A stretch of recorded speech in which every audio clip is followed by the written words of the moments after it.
इतने बड़े पॉडकास्टर ने भी इतनी बड़ी गलती कर दी, तो ये किस वजह से, ये क्या चीज़ लेके गई होगी, क्या थॉट प्रोसेस हुआ होगा कि लाइक्स कम हो रहे होंगे, व्यूअर्स कम हो रहे होंगे, कि मतलब क्या क्या होगा, ये क्या नहीं, वो अपने शो को और मसालेदार बनाने के लिए ऐसे लोगों को बुलाते हैं। और कभी कभी क्या होता है कि ऐसा इंसान अटक जाता है। आप मुझे अभी हिप हॉप गाने के लिए भेज दो अचानक से किसी क्लब में, मैं तो सूफ़ी गाता हूँ, मैं उस तरह के इमोशनल गाने गाता हूँ, मेरे को तो हुटिंग करना शुरू कर देंगे लोग, क्योंकि वो लोग तो दारू पी के नाचने के लिए आए हैं क्लब में। तो आप कृष्णा बेरो का वहाँ भेज दिया, मैं भी कर सकता हूँ, ऐसा नहीं, मैंने क्लब्स में शोज़ किए हैं and people have loved it, but वो एक सूफी नाइट होनी चाहिए, राइट?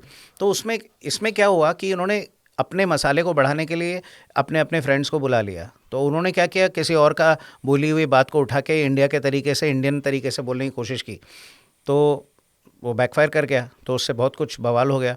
कुछ लोग इस चीज़ को सपोर्ट ही करें कि गाली देने में क्या प्रॉब्लम है, गाली कोई रिग्रेसिव है, हम लोग जो इस चीज़ को अपोज करे वो रिग्रेसिव है। नहीं, गाली देने में प्रॉब्लम नहीं है। वो कहते हैं आप जैसे लोग भी तो अपने स्कूल के टाइम पे गालियाँ देते होगे, कॉलेज के टाइम पे गालियाँ देते होगे। मैंने कहा हम यूँ यार दोस्तों के बीच में करते थे, हमने कभी पेरेंट्स के आगे, फादर के आगे गालियाँ नहीं निकाली। हमारे कान के नीचे ये लाल कर देते मार के, अगर हमारे मुँह से एक छोटी सी मतलब आज तक वो माइंड में रहता है। हाँ, अगर हम साले भी बोल दें हाँ जी, तो भी मार पड़ती थी हमें, जबकि इट्स अ रिश्ता, इट्स नॉट अ गाली, बट गाली ऐसा लगता है।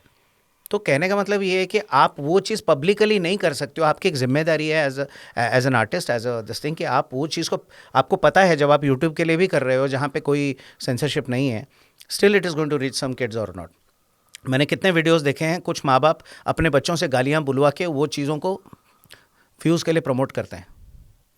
हाँ, बच्चे गाली दे रहे होते हैं, छोटे छोटे बच्चे 4-4, 5-5 साल के, उनको पता भी नहीं इस वर्ड का मतलब क्या है, लेकिन माँ बाप बड़े खुश गए, ओ पुत पुत कहीं की कह रहे सी दोबारा क्या है, तो बच्चा गाली निकालता है फिर, and they are laughing and they are putting it there.